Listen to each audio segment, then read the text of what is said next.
Hello, welcome to the Old Pet Podcast.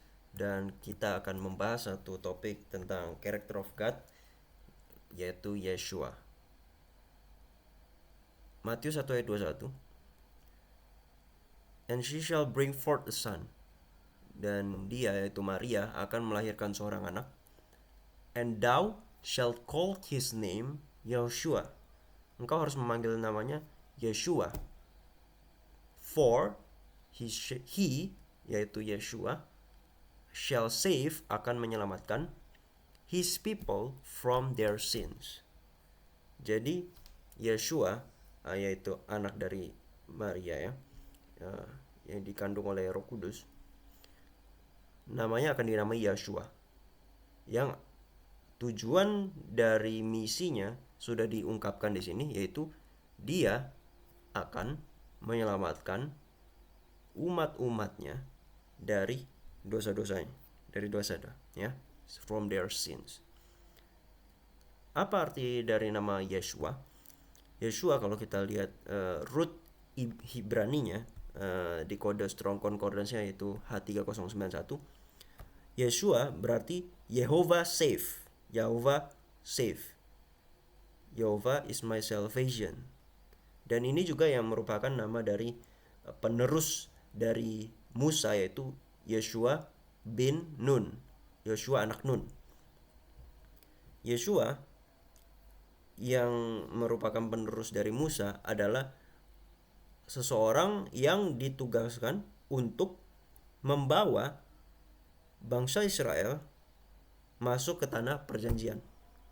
Demikian juga dengan Yeshua Hamashiach, Yeshua Mesias kita, Kristus. Dia memiliki sebuah misi untuk membawa kita kembali ke Kanaan surgawi. Suatu type dan anti-type yang sangat menarik ya. Nah, kita akan bahas lebih lanjut. Dan Yeshua ini juga dinubuatkan di dalam Yesaya 49. Yesaya 49. Ini sangat menarik kalau kita nanti akan lihat root dari kata-kata Ibraninya, itu akan membuka perspektif kita lebih dalam ya. Listen, O isles, dengarlah hai pulau-pulau, unto me, and hearken ye people, dengarkanlah hai umat-umatku yang dari jauh. The Lord had called me from the womb. To Yahovah ya, Lord dengan capitalize di King James itu root katanya adalah H3068, itu Yehovah, memanggil aku dari sejak dalam kandungan. From the bowels of my mother had he mentioned of my name. Sejak dari perut ibuku dia sudah menyebutkan namaku. Nah, ini gak yang tadi kita baca di Matius 1:21. Sebelum waktu masih di kandungan, namanya sudah ditetapkan ya, nama dari juru selamat kita. Dan ini sedang bicara tentang juru selamat kita yang akan menjadi penyelamat ya bagi umat-umatnya, bagi seluruh bangsa, yang juga dinubuatkan di dalam melalui Abraham ya, janji Tuhan kepada Abraham bahwa keturunanmu akan menjadi berkat bagi seluruh bangsa. And he had made my mouth like a sharp sword. Dia membuat mulutku seperti pedang yang sangat tajam. Menarik sekali. Di Ibrani 4 ayat 12, firman Tuhan mengatakan bahwa firman Tuhan itu seperti pedang bermata dua. Firman Tuhan itulah pedang. Dan mulut Mesias kita itu digambarkan seperti ini, sharp sword, pedang bermata dua yang siap mengikis seluruh kedagingan kita ya. In the shadow of his hand had he hid me, and made me a polished shaft. In his quiver had he hid me, and said unto me, Thou art my servant, O Israel. Engkau adalah hambaku, hai O Israel. Israel ini artinya menang bersama dengan Elohim. Dan bukankah Yeshua ini adalah Israel? Dalam makna dia menang bersama dengan Elohim. Dia adalah pemenang ya. Dia tidak pernah sekalipun jatuh dalam dosa. Dia digoda dalam berbagai poin, tapi dia menang. Dan dia adalah hamba yang sesungguhnya ya. Dia menjadikan dirinya dia sebagai hamba, dan dia adalah pemenang, champion. Dan janji Tuhan, panggilan dari Yeshua adalah sebagaimana dia telah menang, kita dipanggil juga untuk menang. Ya. Then I said, I've labored in vain. Aku telah bekerja dalam kesia-siaan.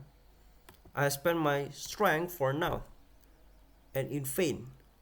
Aku telah mengerahkan seluruh tenagaku untuk nothing, untuk sesuatu yang tidak kelihatannya sia-sia. Yet surely my judgment is with the Yehovah, with the Lord. Tapi sesungguhnya dengan pasti penghakimanku adalah bersama dengan Yehovah, with Lord, ya. Lord capitalize. My work with my God, and my work with my God. Dan pekerjaanku dengan Tuhanku. And now said the Lord Yehovah, that formed me from the womb to be his servant. Dan berkatalah Yehovah yang telah membentuk aku di dalam kandungan untuk menjadi hambanya, to bring Jacob again to him, untuk membawa Yakub kembali kepada dia. Though Israel be not gathered, walaupun Israel tidak terkumpulkan, yet shall I be glorious in the eyes of the Yehovah. Namun aku akan dimuliakan di mata Yehovah. And my God shall be my strength. Dan Tuhan akan menjadi kekuatanku. Ya. And he said, it is a light thing that thou shouldest be my servant to rise up the tribes of Jacob and to restore the preserve of Israel. I will also give thee for a light to the Gentiles. Menarik sekali. Jadi tujuan dari hamba yang dinubuatkan ini, dia akan membangkitkan tribes of Jacob, ya, bangsa Israel, mau dikembalikan kepada Bapa, to restore, merestorasi Israel yang tersisa, dan dia juga akan menerangi Gentiles, bangsa-bangsa lain. Oke. Keselamatan diberikan kepada pertama Yahudi, baru ke Gentiles, bangsa-bangsa di luar Yahudi, ya. That thou mayest be my salvation, agar engkau bisa menjadi keselamatanku, unto the end of the earth. My salvation. Nah, kata salvation di sini adalah H344. Jadi hamba yang sudah ditetapkan Yehovah dari sejak kandungan ini, dikatakan akan menjadi salvation. Dan kata salvation di sini adalah H344, yaitu Yeshua. Yeshua berarti salvation, save. Jadi kalau kita baca Yesaya 49:6 ini, dikatakan hamba ini yang akan dijadikan pemulih dari bangsa Israel, yang akan jadi terang bagi bangsa lain, ditetapkan untuk menjadi Yeshua, salvation, yang disediakan oleh Bapa di surga kepada seluruh bangsa sampai ke ujung bumi. Dan dia adalah salvation, dia dinubuatkan, ya. Dan tujuan dari Yeshua adalah salvation, menyelamatkan dari apa? Dari dosa. Yehovah is my salvation, Yeshua. Keselamatan dari nama juru selamat kita sendiri itu mengatakan bahwa keselamatan itu tidak lain dan tidak bukan, itu hanya datang dari satu sumber saja, yaitu Yehovah. Karena begitu besar kasih Bapa kepada dunia ini, dia berikan anak yang tunggal, yang eksersoma, yang keluar dari dia, yang merupakan satu-satunya kesenangan dari Bapa itu sendiri, dia berikan kepada manusia yang secara sudut pandang Tuhan, dia tahu bahwa manusia mayoritas akan menolak. Tapi dia tetap memberikan kepada semua kita. Sekalipun banyak yang menolak Yeshua. Oke. Dan tujuan dia adalah untuk menyelamatkan kita dari dosa-dosa. Dan apa itu dosa? Dosa ini adalah 1 Yohanes 3:4. Barang siapa yang melanggar hukum, barang siapa yang berdosa, dia juga melanggar hukum, karena dosa adalah transgression of the law, pelanggaran hukum. Jadi Yeshua datang untuk menyelamatkan kita dari dosa, dari pelanggaran hukum. Kita semua adalah pelanggar-pelanggar hukum, dan dia mau menyelamatkan kita keluar dari pelanggaran-pelanggaran hukum. Kita dipanggil keluar untuk tidak melanggar hukum lagi. Oke. Dan siapa yang bekerja? Itu tadi adalah Yeshua. Apa tujuan Yeshua tadi? Dia sebagai pelaku, dan kita sebagai objek yang dikerjakan ya. Kita kalau belajar bahasa yang sederhana, ini adalah subjek, ini adalah pekerjaan dari oknum tersebut. His people adalah yang dikerjakan. Oke, subjek, predikat, objek. Ini pelaku ya. Ini yang dikerjakan, shall save. His people adalah objek yang dikerjakan. Jadi siapa yang bekerja untuk menyelamatkan kita keluar dari pelanggaran-pelanggaran hukum? Itulah Yeshua. Oke. Nah, mari kita lanjut. Dan apa itu dosa? Segala sesuatu yang tidak berdasarkan iman adalah dosa. Segala sesuatu di luar dari faith yang tidak berdasarkan iman adalah dosa. Lalu dikatakan yang Yakobus 4 ayat 17, kepada dia yang tahu untuk melakukan yang baik, tetapi tidak melakukannya, to him it is sin. Bagi dia itu adalah dosa. Kepada dia itu adalah dosa. Jadi apa itu dosa? Ketika kita tahu kita harus bikin A, tapi kita tidak lakukan, yang mana A itu adalah yang baik ya, itu adalah dosa. Itu adalah dosa. Dan jadi apa itu yang mana Yeshua mau selamatkan kita? Dari semua hal ini kita mau diselamatkan. Kita mau diselamatkan dari segala pelanggaran-pelanggaran hukum kita. Dan bukan hanya dosa kita yang diampuni ya, sebagaimana kita tahu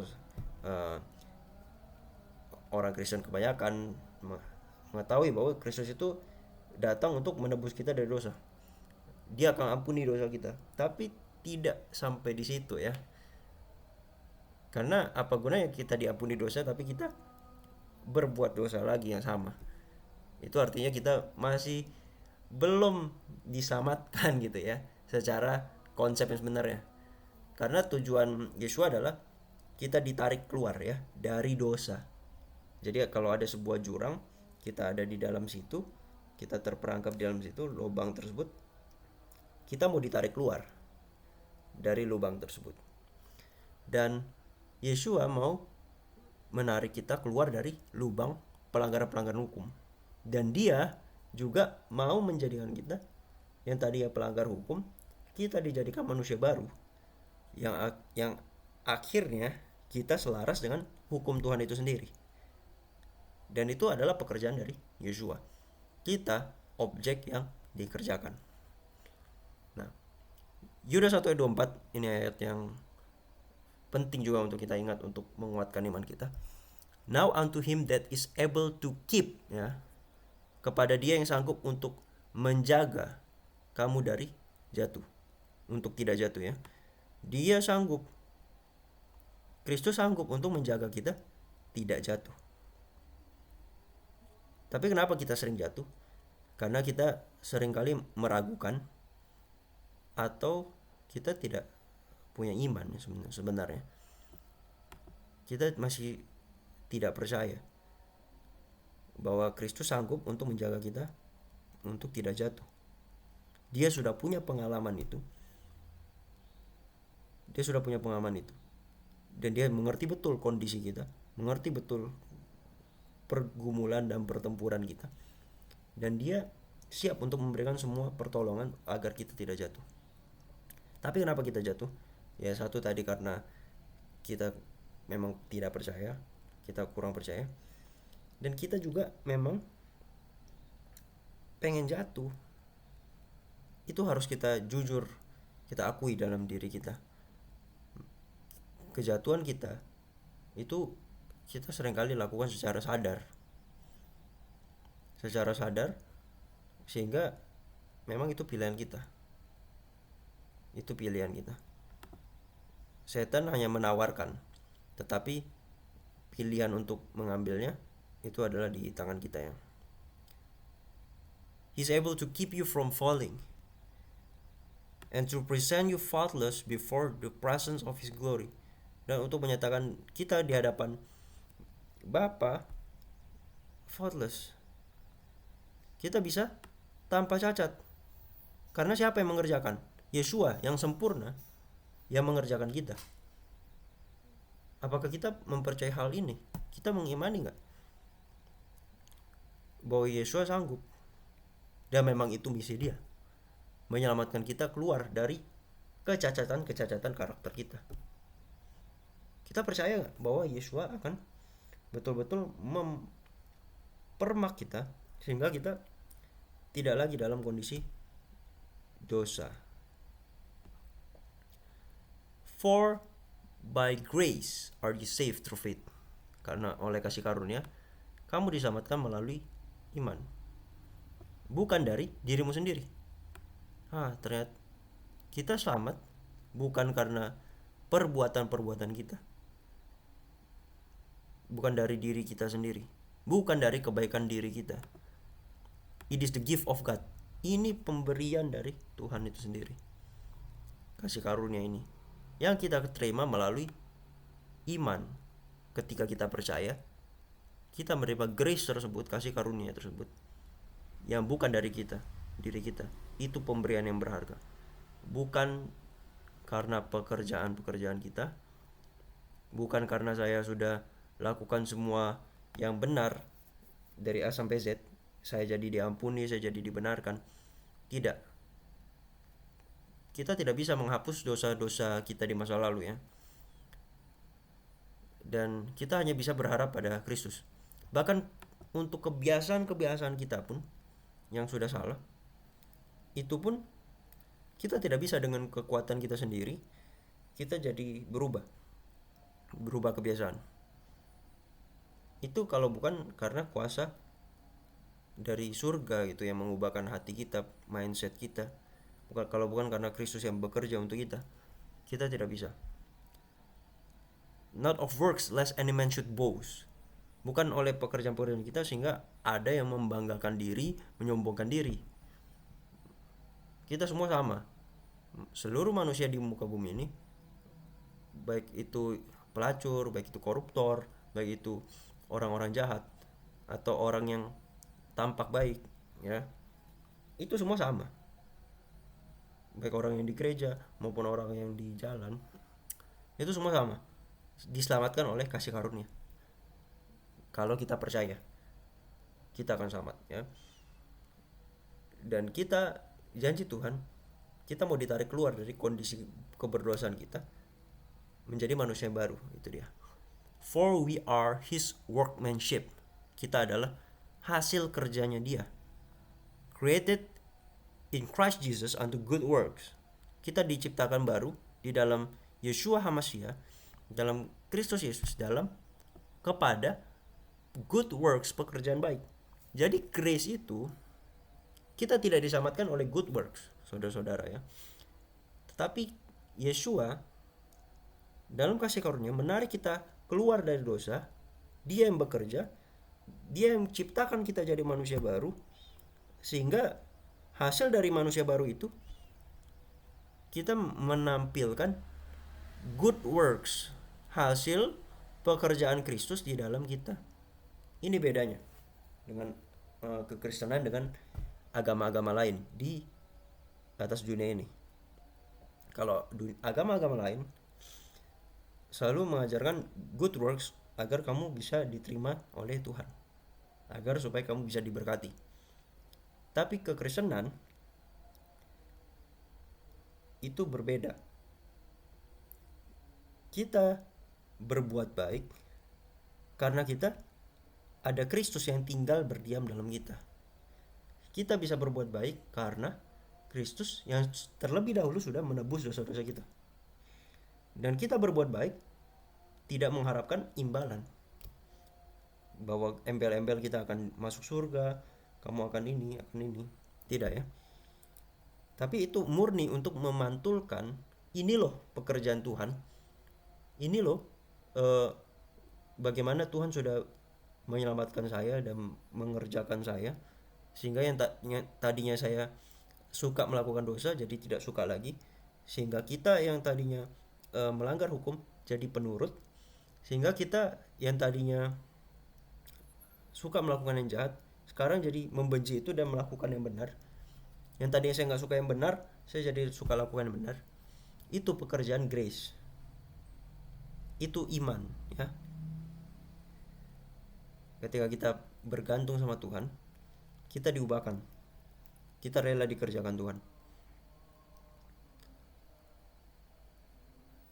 Nah, Kristus mengatakan, Yesua mengatakan, abide in me and I in you. Tinggal dalam aku dan aku dalam engkau. Kita harus tinggal dalam Kristus, Yesua, di dalam, dan firman Bapa Yesua harus tinggal dalam kita melalui rohnya, melalui firmannya, berdiam dalam kita. Tidak hanya sekedar kita percaya, oh Yesus mati di kayu salib, itu penting, tapi harus betul-betul dan didasari dengan konsep yang benar, didasari dengan konsep yang benar. Bagaimana Kristus bisa tinggal dalam kita ya? Kalau kita baca di dalam Galatia 2 ayat 20 ya. Galatia 2 ayat 20. I'm crucified with Christ. Paulus mengatakan, aku disalibkan bersama Kristus. Aku disalibkan bersama dengan Kristus. Nevertheless I live, walaupun aku hidup, namun bukan aku, tetapi Kristus yang tinggal dalam aku. Nah, menarik. Bagaimana Paulus bisa mengatakan bahwa dia yang tinggal dalam dia adalah Kristus, dengan disalibkan bersama dengan Kristus itu sendiri. Dan hidup yang sekarang aku hidupkan di dalam daging, aku hidup oleh iman, iman kepada anak Bapa yang mengasihi aku dan memberikan nyawanya untuk aku. Ia hidup dengan faith of the Son of God, faith of Jesus. Jadi ketika kita memiliki faith of Jesus, kita disalibkan bersama dengan Kristus, Kristus yang tinggal dalam kita. Penyangkalan diri, memikul salib setiap hari, itu adalah pengikut Kristus. Lukas 9 ayat 23 ya. Lukas 9 ayat 23. And he said to them all, ia berkata pada semua, termasuk kita. Semua ini baik orang yang ada di sana pada saat itu, tapi terlebih lagi untuk kita semua di segala zaman.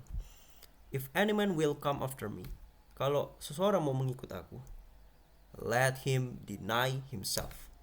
Biarlah dia menyangkal dirinya, memikul salibnya setiap hari, daily ya. Daily ini bukan hanya sekedar musim duren, musim rambutan, tapi setiap hari, mau musim apapun, mau ada kondisi apapun, daily, setiap hari. Tidak seminggu sekali, tidak sebulan sekali, tapi setiap hari. And follow me. sangkal diri, pikul salib. Dengan begitulah kita bisa mengikut Kristus. Kita menyadari bahwa pada akhirnya Kristus akan tinggal dalam kita kalau kita menyalibkan diri kita setiap hari. Ya. As the branch cannot bear fruit of itself, sebagaimana ranting tidak dapat menghasilkan buah dari dirinya sendiri, kita tidak bisa menghasilkan buah, menghasilkan good works dari diri kita sendiri. Kita ini ranting.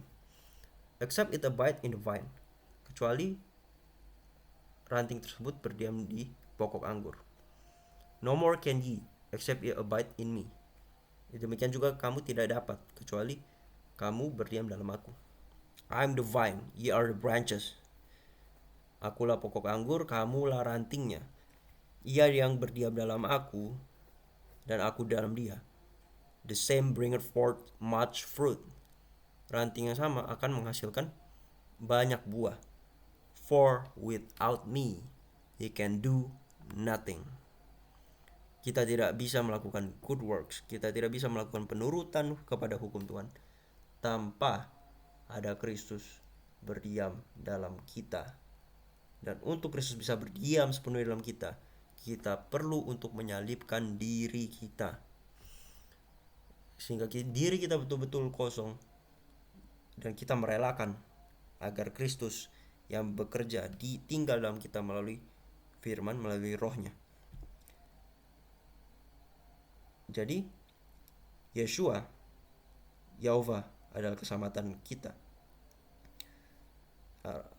Dia menyelamatkan kita, mengampuni dosa kita. Darahnya tercurah di kayu salib hampir 2000 tahun yang lalu, tahun 31 Masehi. Tetapi pekerjaan Yeshua untuk menyelamatkan kita keluar dari dosa belum berakhir.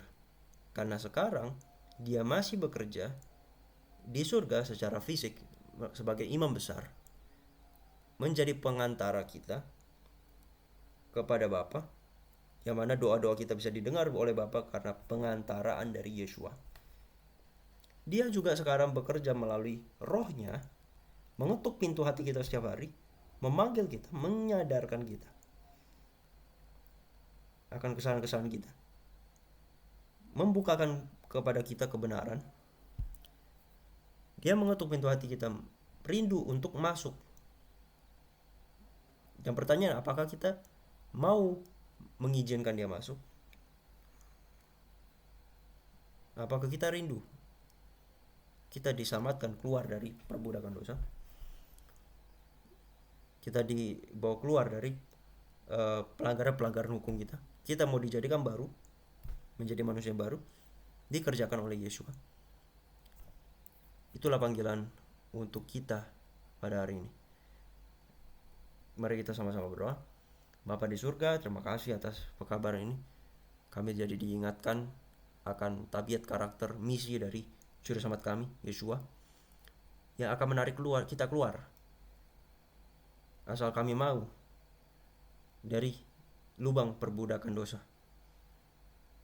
Kami mau dijadikan baru ya Tuhan, menjadi betul-betul dijadikan orang-orang yang tadi yang membenci hukum Tuhan, menjadi orang yang betul-betul mengasihi hukum Tuhan. Yang tadinya kami suka melakukan yang jahat, sekarang kami dijadikan baru, suka melakukan hal yang benar dan baik di mata Tuhan.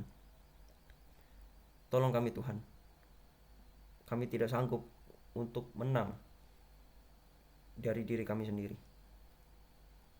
Kami rindu juga agar Tuhan membentuk kebiasaan-kebiasaan baru di dalam diri kami melalui anak-Mu yang tunggal Yeshua.